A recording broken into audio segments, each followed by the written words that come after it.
was one of those busy Saturday afternoons at Crystal Point Mall, the kind of day when every family in the city seemed to have the same idea: weekend shopping. Tamara rushed through the crowded walkways, checking her phone for the third time, in 5 minutes. She had exactly 2 hours before her shift at the diner started, and she still needed to find a decent backpack for her daughter without breaking what little money she had left. 28 years old and always running somewhere, Tamara had gotten used to this constant juggling act.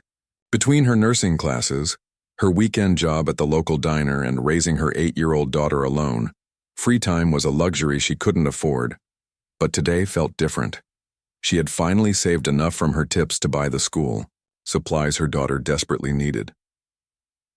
Walking past the bright lights of GameStop and the sweet smell coming from Cinnabon, Tamara felt a tiny flutter of hope in her chest. Maybe, just maybe, she could even grab a small treat for her little girl. The thought made her smile as she navigated through groups of teenagers and families pushing strollers. That's when she heard it. A soft, whimpering sound that cut through all the mall noise like a knife. Tamara stopped walking and looked around. Most people kept moving, caught up in their own shopping missions, but she couldn't ignore what she was hearing. Her mother's heart wouldn't let her. Near the large fountain, in the center court, she spotted him.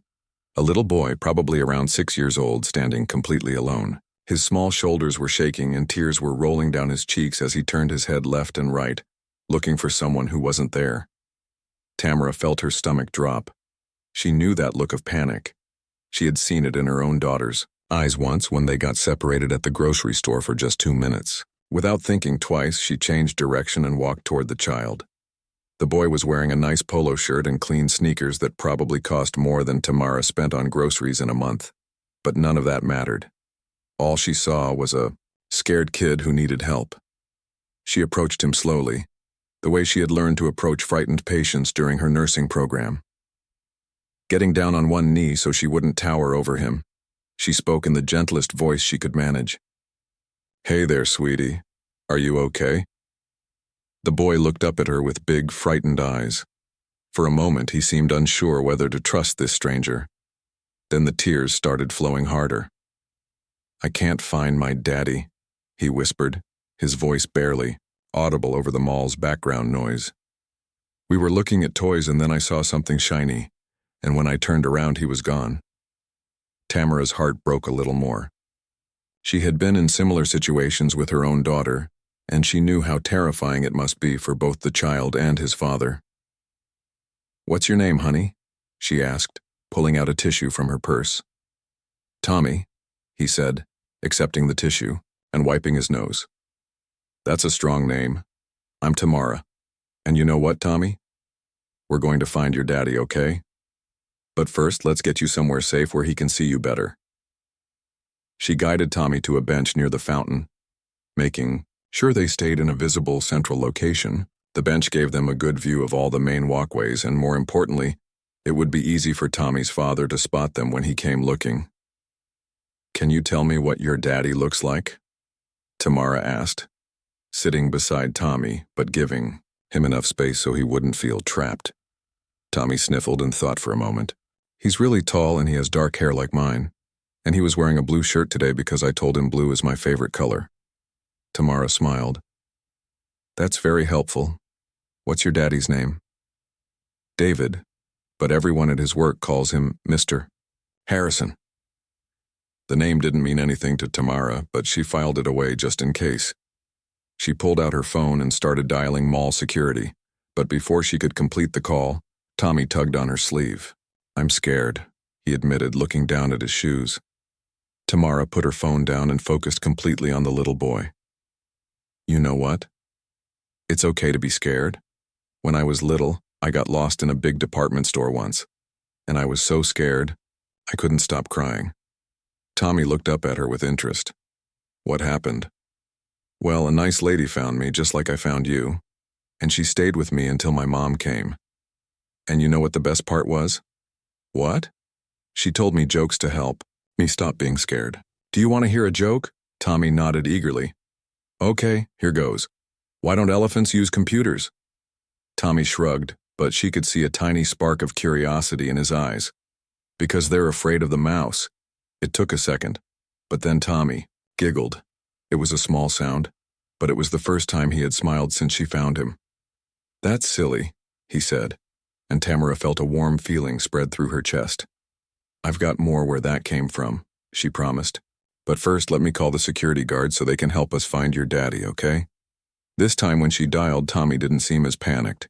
She explained the situation to mall security, giving them a description of Tommy and his father. They promised to send someone over right away and make an announcement over the PA system. While they waited, Tamara kept Tommy distracted with simple games and more jokes. She asked him about school, his favorite toys, and what he wanted to be when he grew up. "I want to build really tall buildings," Tommy said, his confidence returning bit by bit. "My daddy says I'm good at building things with my blocks." "That sounds amazing. Maybe you'll be an architect or an engineer." "What do you want to be?" Tommy asked. "I'm studying to be a nurse. I want to help sick kids feel better." Tommy nodded seriously. "Like how you're helping me feel better now." The simple observation hit Tamara right in the heart. "Yeah, kind of. Like that." As they talked, Tamara noticed Tommy kept glancing at a small toy store across the way. "Do you see something you like over there?" Tommy nodded shyly. "There's a red race car in the window. It looks just like the one in my favorite movie." Tamara looked at her wallet. She had budgeted every dollar carefully, but seeing Tommy's face light up when he talked about the car made her decision easy. "You know what? You've been so brave today. How about we go look at that car?" Tommy's eyes went wide. "Really?" "Really. But we have to stay where the security guard can find us, okay?" They walked over to the toy store, which was just a few stores down from the fountain. The red race car was indeed beautiful and not too expensive. Tamara made the purchase without hesitation, along with a small juice box from the snack counter. "This is for being such a good, brave boy," she said, handing Tommy the car. Tommy hugged the toy car against his chest. "Thank you, Miss Tamara, you're really nice." As they returned to their bench, Tamara felt her phone buzz. A text from her babysitter asking if everything was okay since she was running late. Tamara quickly texted back, explaining the situation. Her babysitter, Mrs. Chen, immediately offered to keep an eye on Tamara's daughter for as long as needed, without charging extra. People are good, Tamara thought to herself, feeling grateful for the small community of support she had built over the years. 20 minutes had passed since she first found Tommy. He was now playing contentedly with his new car, making quiet, zooming sounds as he moved it along the bench. The fear in his eyes had been replaced with trust, and Tamara felt proud that she had been able to help him feel safe. She was just starting to wonder if they should walk around the mall to look for Tommy's father when she heard someone calling out frantically, "Tommy, Tommy!" Both Tamara and Tommy looked up to see a tall man in a business suit running toward them, followed by 2 mall security guards. The relief on the man's face was unmistakable, and Tommy jumped up from the bench. "Daddy!" he cried, running toward the man. Tamara stood up slowly, watching as father and son embraced. The man lifted Tommy into his arms, holding him tight as if he never wanted to let him go again. Over Tommy's shoulder, his eyes met Tamara's, and she could see they were filled with tears of relief and gratitude. This was the moment that would change everything, though Tamara had no way of knowing it yet. All she knew was that she had helped a scared little boy find his way back to safety, and that felt like the most important thing in the world. The reunion between Tommy and his father was beautiful to watch, but Tamara could see that the man was still shaken up. His hands were trembling slightly as he held his son, and she noticed he kept looking around as if making sure they were really safe. "Thank you," he said to Tamara, his voice thick with emotion. "Thank you so much for staying with him." "Of course," Tamara replied simply. Any parent would do the same thing. The security guards approached them, clipboards in hand, ready to fill out their incident report. The head guard, a middle-aged woman with kind eyes, smiled at Tommy. "Looks like everything worked out okay," she said. "But we'll need to get some information from everyone just for our records." As they began the paperwork process, Tamara learned more about what had happened from Tommy's father's perspective. His name was David, and he had been shopping with Tommy when his phone rang with what seemed like an urgent business call. While he was distracted for just a moment, Tommy had wandered off toward the toy displays. I turned around and he was just gone, David explained, running his hand through his hair. I've never been so scared in my life. We searched everywhere. The toy store, the food court, even had security check the bathrooms. I kept thinking about all the terrible things that could happen. Tamara nodded, understanding completely. I can't even imagine. When my daughter was 3, she hid inside a clothing rack at Target, and I couldn't find her for maybe 2 minutes. It felt like hours. You have a daughter? David asked.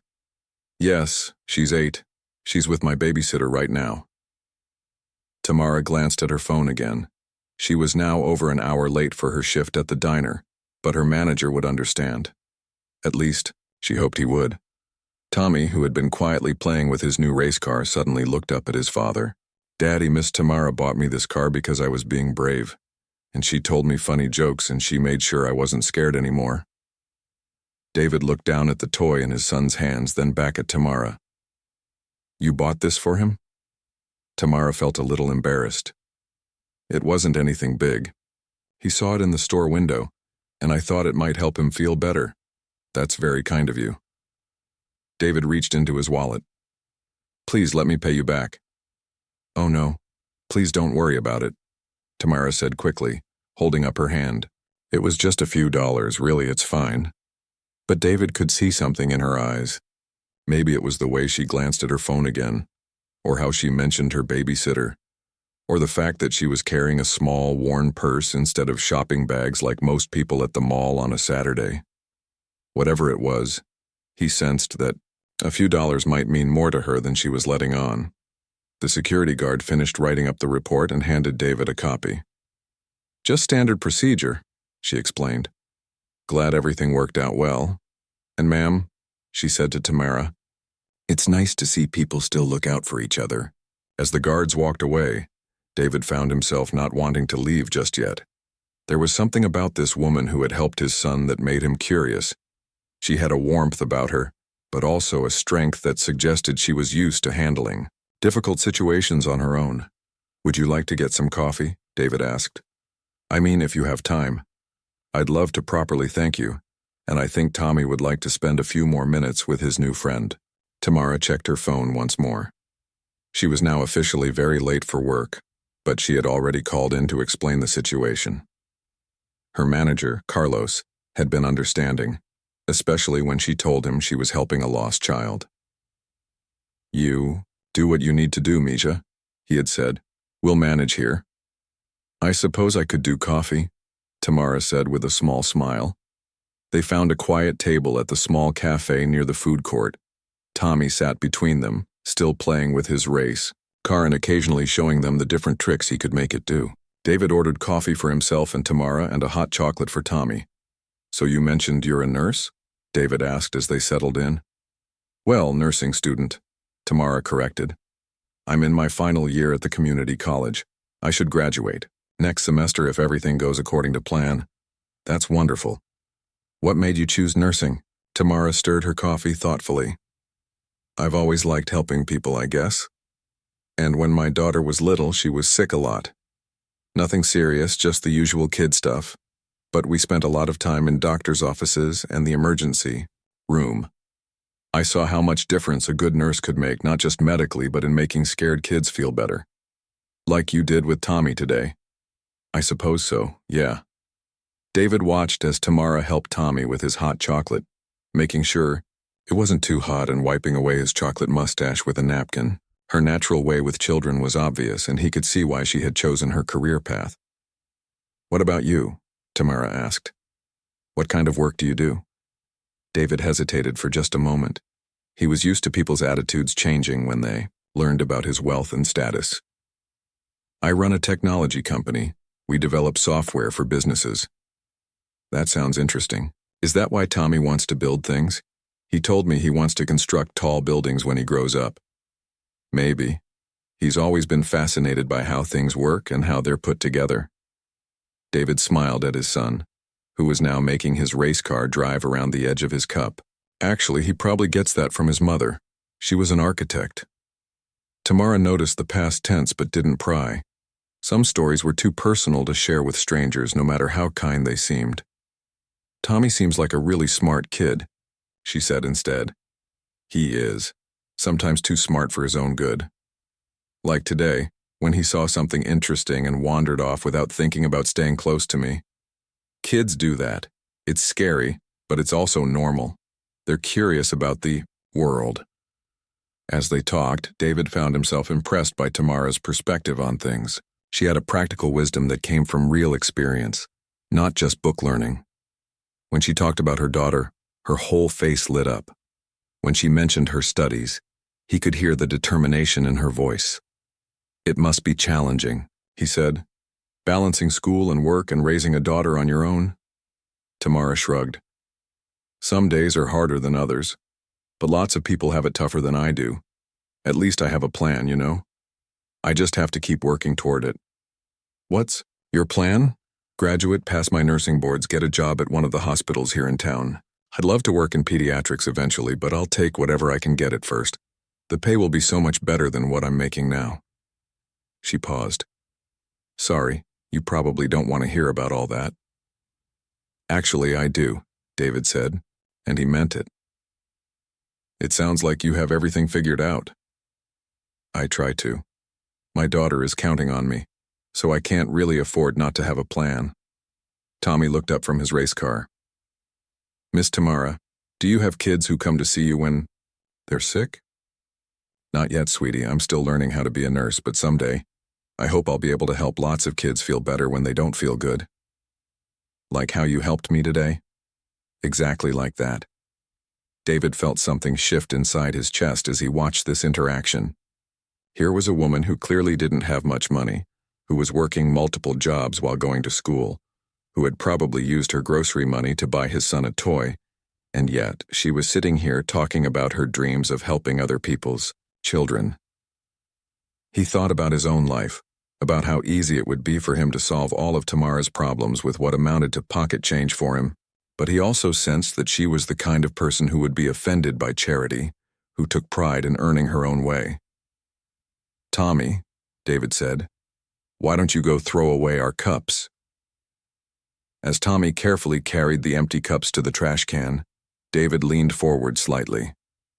Tamara, I hope this doesn't sound strange, but I'd like to stay in touch. Maybe Tommy could send you a thank you card or something. He really connected with you today. Tamara smiled. I'd like that. He's a special kid. They exchanged phone numbers, and David carefully wrote down her address when she offered it. As they prepared to leave, Tamara gave Tommy a gentle hug. You be good for your daddy, okay? And remember, if you ever get scared again, find a nice grown-up to help you just like you did today. I will, Miss Tamara. Thank you for my car, and for making me feel better. As they walked toward the mall exit together, none of them could have predicted that this chance meeting would change all of their lives forever. 3 days passed since the mall incident, and Tamara found herself thinking about Tommy more often than she expected. There was something about that little boy's brave smile and his father's genuine gratitude that stuck with her. She had even told her daughter Riley about meeting Tommy, and Riley had asked if they could invite him for a playdate sometime. Maybe someday, baby, Tamara had said, not really expecting to hear from them again. Rich people lived in different worlds, she figured. They were probably just being polite when they exchanged numbers. Tuesday morning started like any other. Tamara dropped Riley off at school, grabbed a quick coffee from the gas station, and headed to her anatomy class at the community college. Professor Williams was reviewing the cardiovascular system, and Tamara took careful notes, knowing this material would be crucial for her final exams.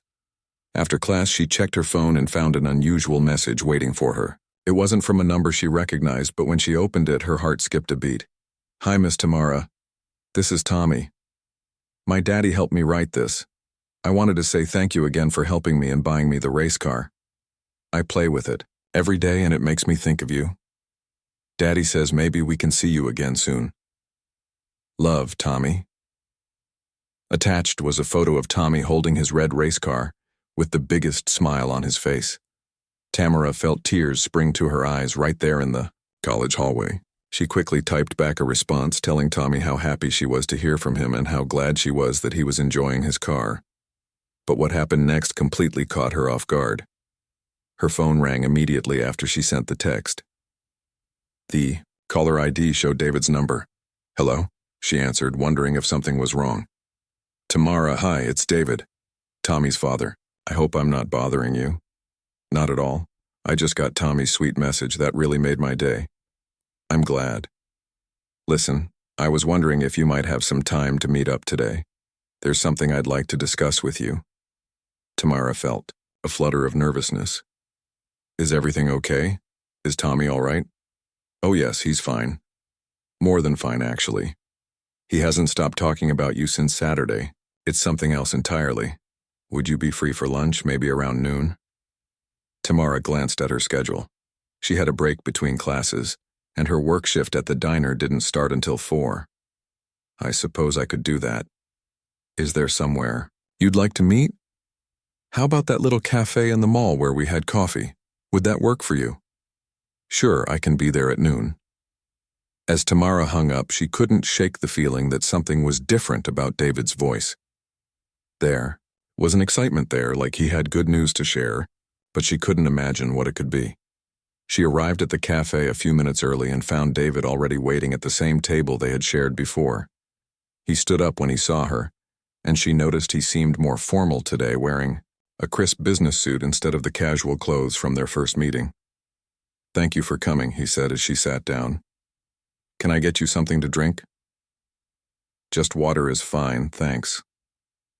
Tamara was curious now, and a little worried. "David, you're making me nervous. What's this about?" David smiled, but she could see he was nervous too. "First, let me ask you something. What do you know about Harrison Technologies?" Tamara thought for a moment. "I think I've heard the name. Isn't that a big tech company? They have those commercials about making business software or something?" "That's right. They make software that helps companies manage their operations more efficiently. It's become quite successful over the years." "That's nice," Tamara said, though she wasn't sure why he was telling her this. "Is that where you work?" David took a deep breath. "Actually, Tamara, I don't just work there. I own it. Harrison Technologies is my company. I founded it 12 years ago." Tamara stared at him for a moment, processing this information. "Oh, wow. That's really impressive. The reason I'm telling you this," David continued, "is because I want you to understand something about Saturday. What you did for Tommy, staying with him and comforting him when he was scared, it meant everything to me. But more than that, the way you treated him, with such genuine kindness without knowing anything about our family or our circumstances, that's something I don't encounter very often." Tamara felt uncomfortable with the praise. "I just did what any decent person would do." "See, that's exactly what I mean. You think what you did was ordinary, but it wasn't. Do you know how many people walked past Tommy before you stopped?" "I watched the security footage later. At least a dozen people saw a crying child and kept walking." The thought made Tamara's heart hurt. "That's terrible, but not you. You saw a scared kid and immediately dropped everything to help him. You spent your own money on him, money I could tell you didn't have to spare. You missed work to stay with him. And when I tried to thank you or pay you back, you refused." Tamara shifted in her seat. "Where is this going, David?" "I've been thinking about you constantly since Saturday.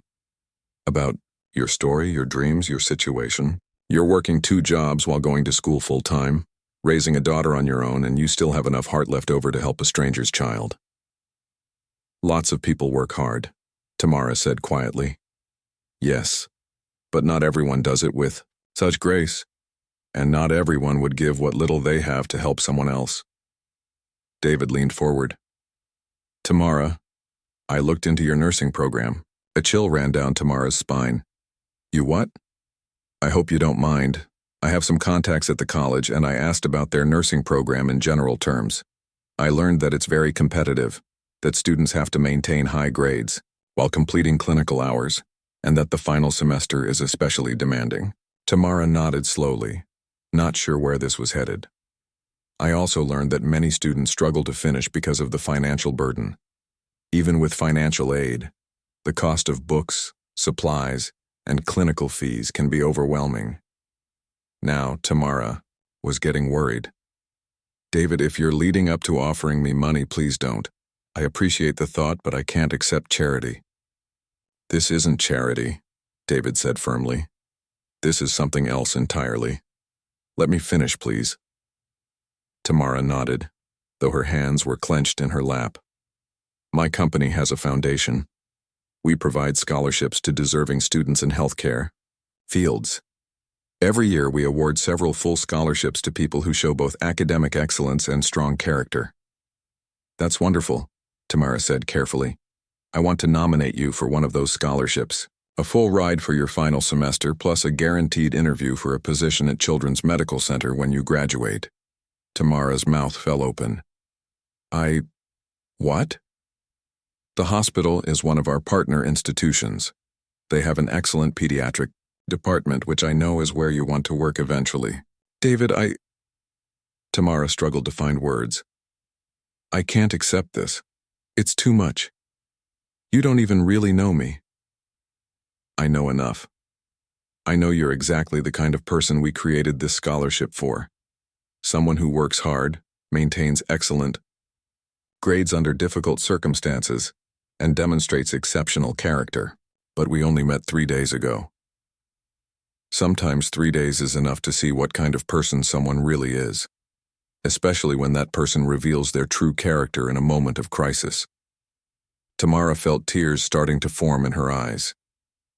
David, this is incredibly generous, but I have to think about it. I've always made my own way. I'm not used to accepting help like this. I understand your hesitation. But think about it this way. By accepting this scholarship, you're not just helping yourself. You're helping all the future patients you'll care for, all the scared kids like Tommy, who will benefit from having a nurse who truly understands what it means to show kindness to a frightened child. The logic was hard to argue with, but Tamara still felt overwhelmed. There's one more thing, David said gently. Tommy has been asking every day when he can see you again. Would you consider having dinner with us this week? You could bring your daughter. I think Tommy would love to meet her, and it would give you a chance to think about the scholarship offer without any pressure. Tamara wiped her eyes with a napkin. You really don't need to do all this. Maybe I don't need to, but I want to. Tamara, you changed something in me on Saturday. You reminded me of why I started the foundation in the first place. You reminded me that there are still people in the world who help others simply because it's the right thing to do. As they sat there in the little cafe, Tamara realized that her life was about to change in ways she never could have imagined, all because she had stopped to help a scared little boy at the mall. That evening, Tamara sat at her small kitchen table staring at David's business card, Harrison Technologies. She had looked it up online after their lunch meeting, and what she found made her stomach flutter with nerves. David wasn't just successful, he was incredibly wealthy. The kind of wealthy that made the news when he donated to charities or spoke at business conferences. Riley bounced into the kitchen, her backpack trailing behind her. Mom, what's wrong? You look worried. Tamara quickly closed her laptop. Nothing's wrong, baby. How was school today? It was good. We learned about butterflies in science class. Riley climbed onto the chair next to her mother. Mom, remember that boy you helped at the mall? Tommy? Yeah, I remember. Well, his dad called today and invited us to dinner tomorrow night. He wants you to meet Tommy properly, and he thought you might like to bring me along. Tamara had already told Riley about the dinner invitation, but she was still trying to figure out how to explain everything else. How do you tell an 8-year-old that a billionaire wants to pay for your college tuition because you were kind to his son? Are you excited about meeting Tommy? Tamara asked. Riley nodded enthusiastically. Yeah. You said he likes building things. I want to show him the tower I made with my blocks. Do you think he'd like that? I think he'd love it, sweetheart. The next evening, Tamara found herself standing outside Romano's, one of the nicest restaurants in town. She had changed clothes 3 times, finally settling on a simple black dress that she usually saved for church. Riley wore her favorite, blue dress with flowers on it, the one that made her feel grown up. Mom, this place looks fancy, Riley whispered as they walked toward the entrance. It is fancy, baby. Remember your manners, okay? David and Tommy were already waiting in the lobby. When Tommy saw them, his face lit up like Christmas morning. "Miss Tamara, you came."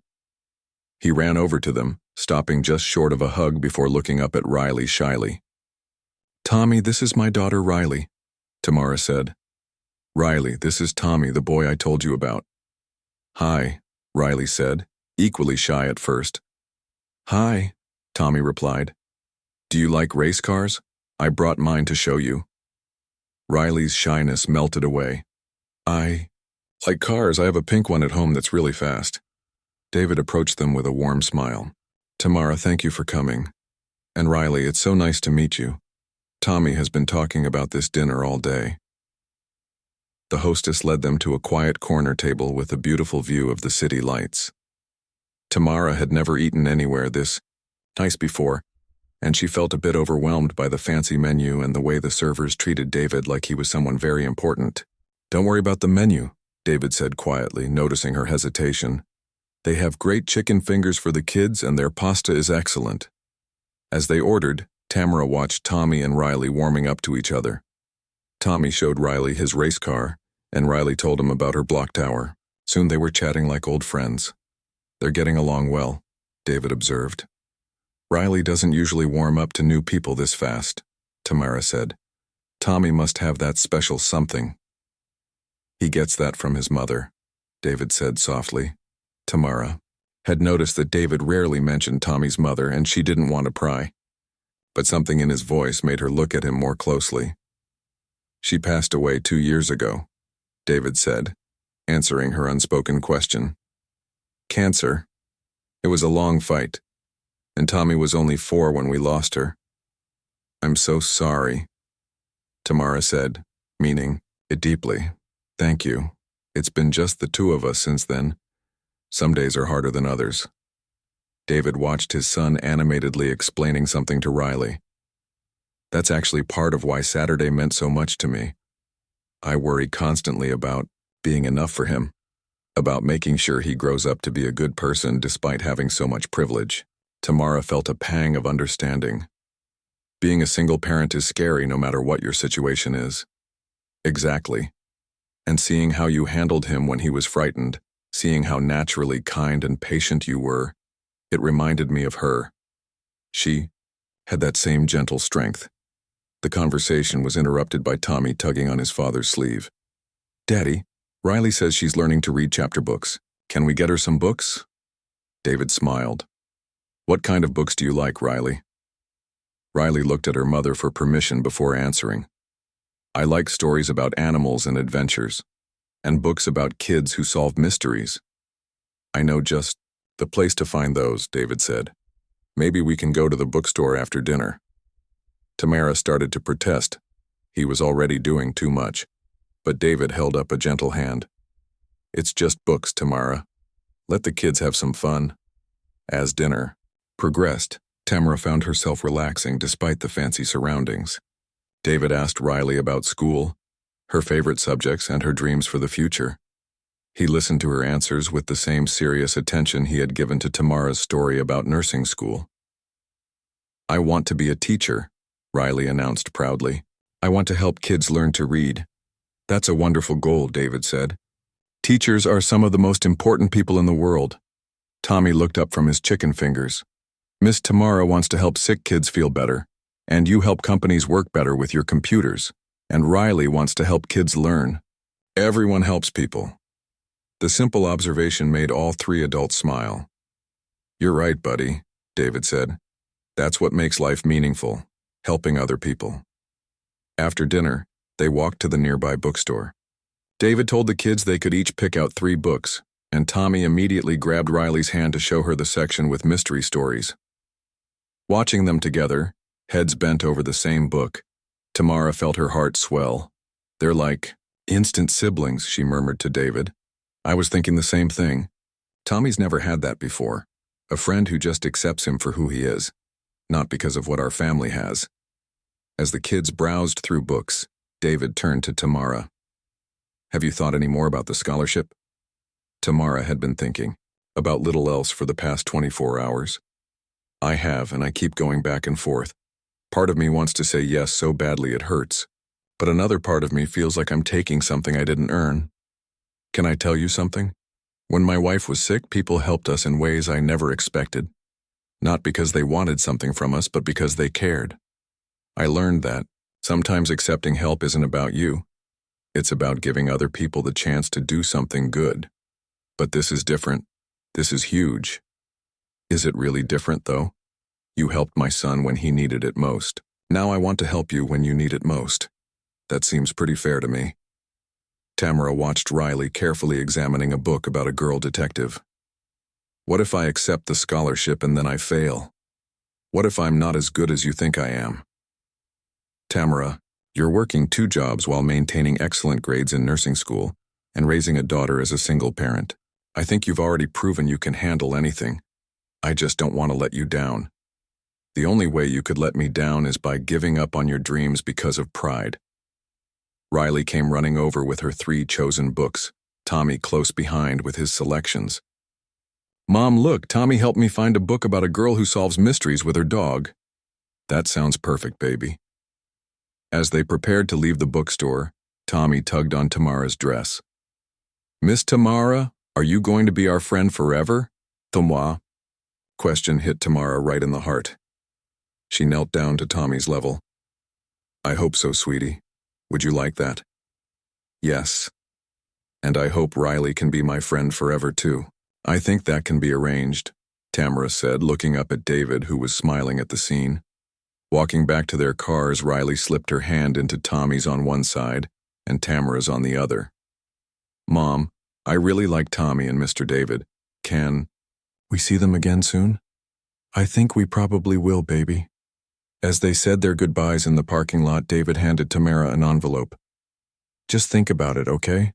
No pressure. But if you decide to accept the scholarship, all the paperwork is in there. That night, as Tamara tucked Riley into bed, her daughter looked up at her with serious eyes.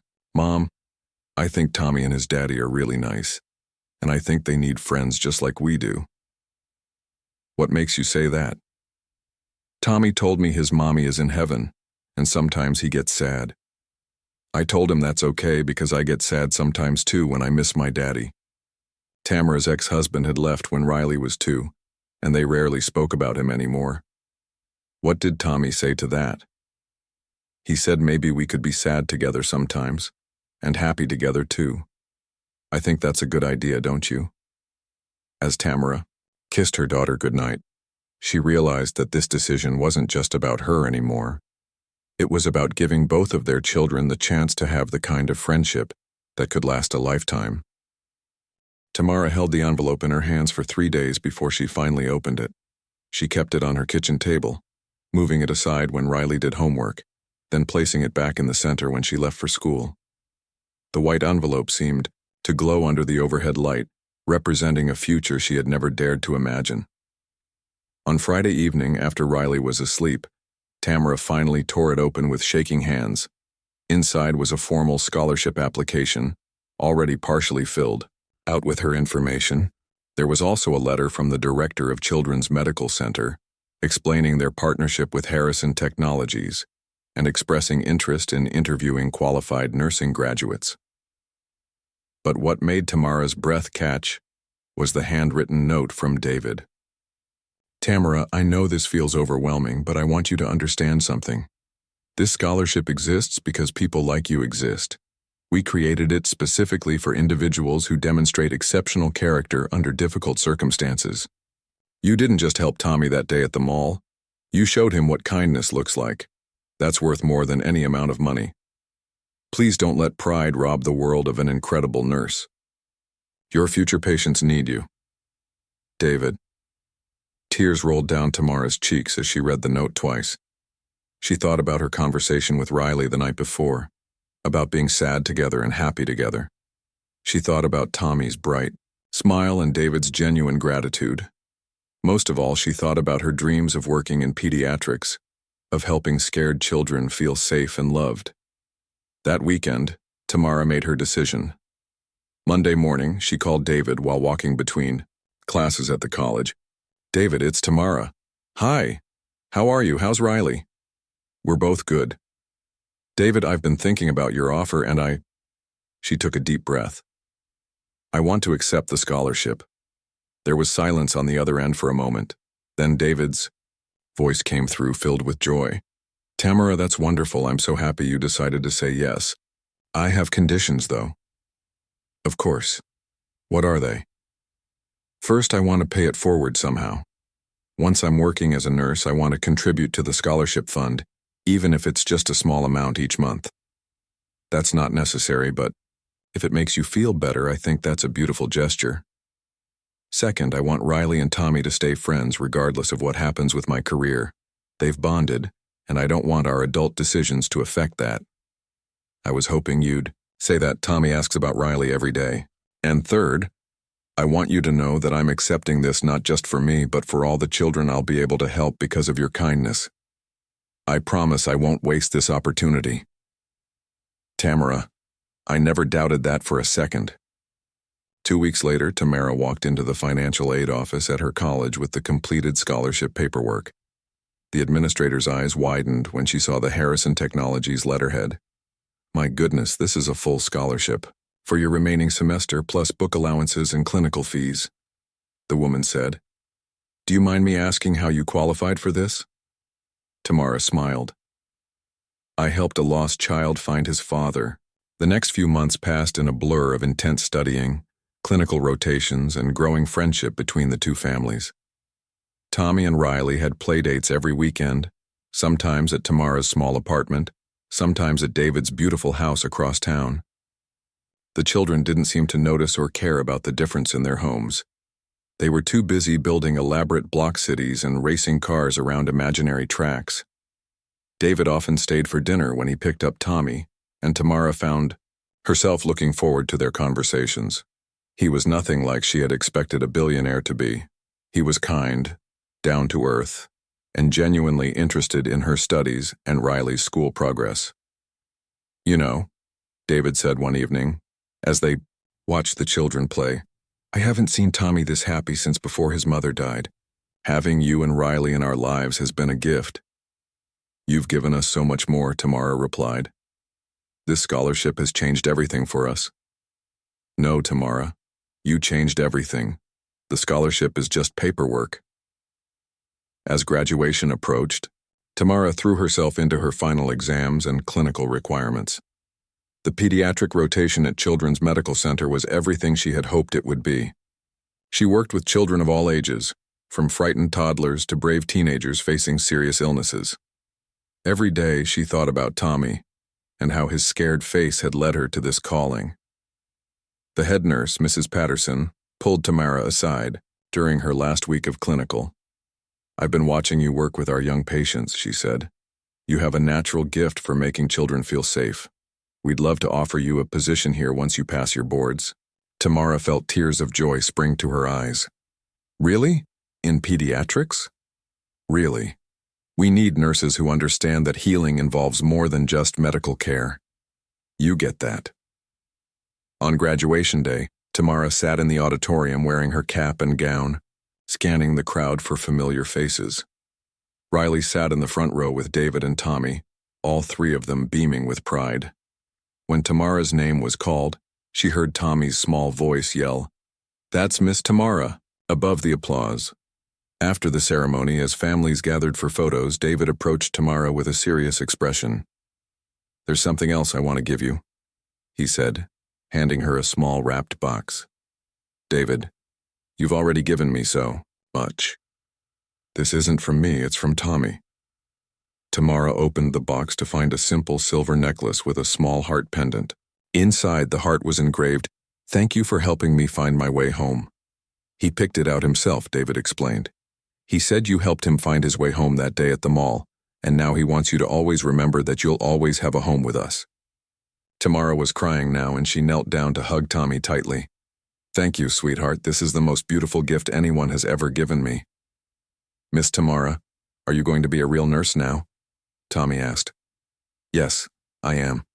And I'm going to help lots of children just like I helped you. Good. And we're still going to be friends forever? Forever and always. 6 months later, Tamara was settling into her new life as a pediatric nurse at Children's Medical Center. She loved her work, and her patients loved her. Parents often commented on her ability to calm their frightened children, not knowing that she had learned this skill from a scared little boy in a mall. David had become a close family friend, and sometimes Tamara wondered if their relationship might become something more. But for now, she was content to focus on her career and watch Tommy and Riley grow up together like siblings. One evening, as she was finishing her shift, Tamara received a call from Riley's school. "Ms. Johnson, this is Principal Martinez. I wanted to tell you about something that happened today." Tamara's heart skipped. "Is Riley okay?" "Oh yes, she's fine. Actually, I'm calling because of something wonderful she did. A new student was crying at lunch because he didn't know anyone, and Riley immediately went over to sit with him. She shared her lunch and spent the whole recess showing him around. When I asked her why she helped him, she said, 'My mom taught me that when someone is scared and alone, you help them. That's what good people do.'" After hanging up, Tamara smiled through her tears. The kindness she had shown to Tommy that day at the mall was already being passed down to the next generation. That weekend, as she watched Tommy and Riley playing in David's backyard, Tamara reflected on how one small act of kindness had changed all of their lives. She had gained not just an education and a career, but a second family, and the knowledge that goodness truly does come back to those who give it freely. Sometimes the best things in life really do start with simply helping a stranger in need.